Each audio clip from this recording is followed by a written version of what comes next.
Now I have to talk to you about health and safety. So when you have your needle and your pad is there to catch your needle if it goes in. Sometimes it's useful for us to stab the wool gently on it to keep it in place, but mainly it's there for safety reasons. What we do is we always, without fail, you put your needle in your pad, always, because hideous accidents do happen and it's just not worth the risk.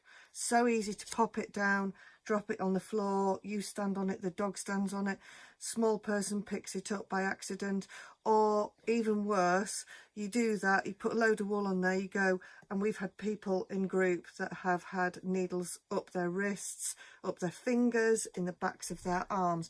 It's awful. Just make sure always that you put your needle in plain sight and in your foam. Okay, so that's the end of that.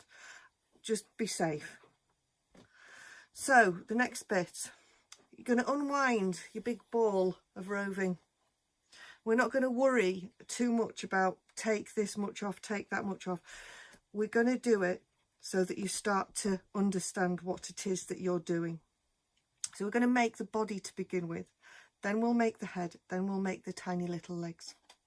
So the way we make the body is we are going to cut off as much the width of we want our body. So I'm going to say it's going to be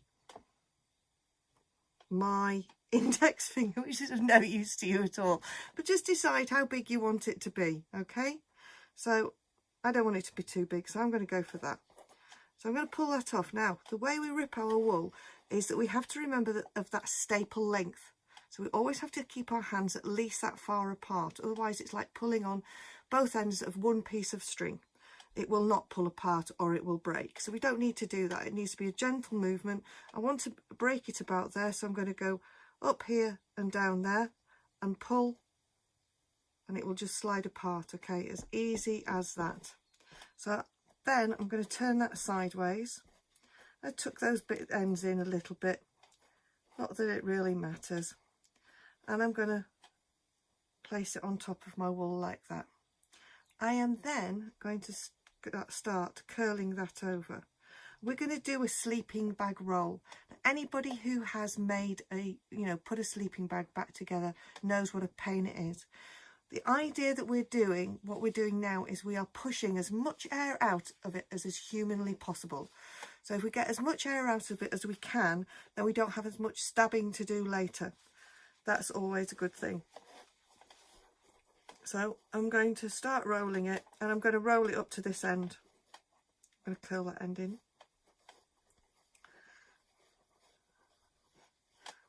Try and keep my fingers out of the way so you can see. So I'm going to give that a push.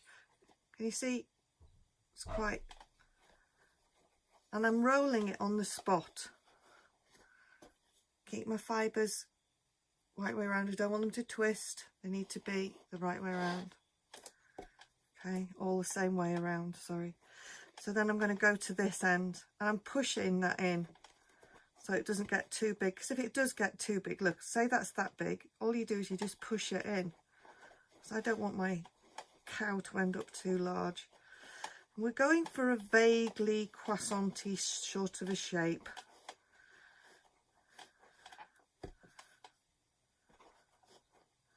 And keeping pushing.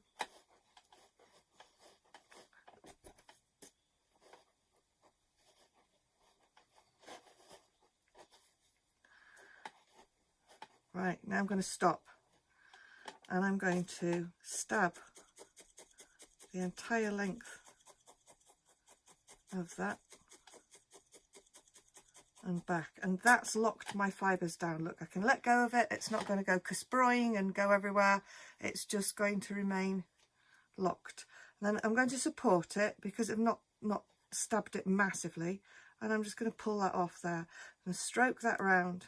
Now, if you have one of the 3 needle tools, get 2 needles in it, otherwise you're on with that, and you just start stabbing in the same direction that you have rolled. Okay, so we've got that line there, and we're going to support it at either side, and I'm going to go in there. And if you notice the angle of my needles, now that's because as I'm poking it in, it's poking those fibres down, but it's encouraging the ones in front to lie forwards. So it's a bit like a chisel. If you imagine a chisel and a piece of wood, and you put your chisel in there and then you start tapping, the chisel curls that wood in front of it nice and evenly. If we randomly stab it, all that happens with that wood is that we end up with holes in the wood. So this is our chisel. You have to think of it like a chisel. So I go forwards and backwards systematically until this is stabbed down.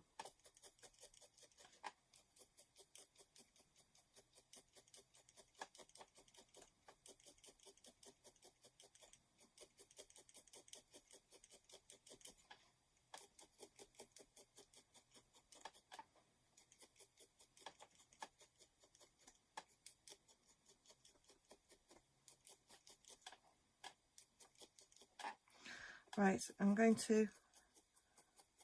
going straight in, and I'm going to lock these fibres down at the end. This is his bottom, or her bottom.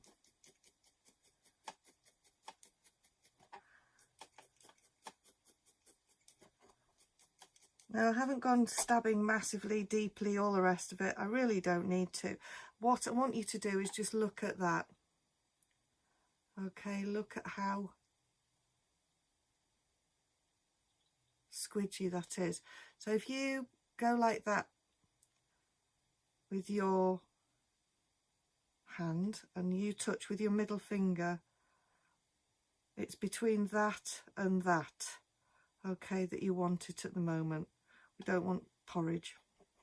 Okay, so that's where the head is. I haven't really done anything with that because I want those fibres loose so that when we attach the head, it is nice and loose, and basically loose fibres are glue. That's how best way to think of them. So there we go. We've done the body.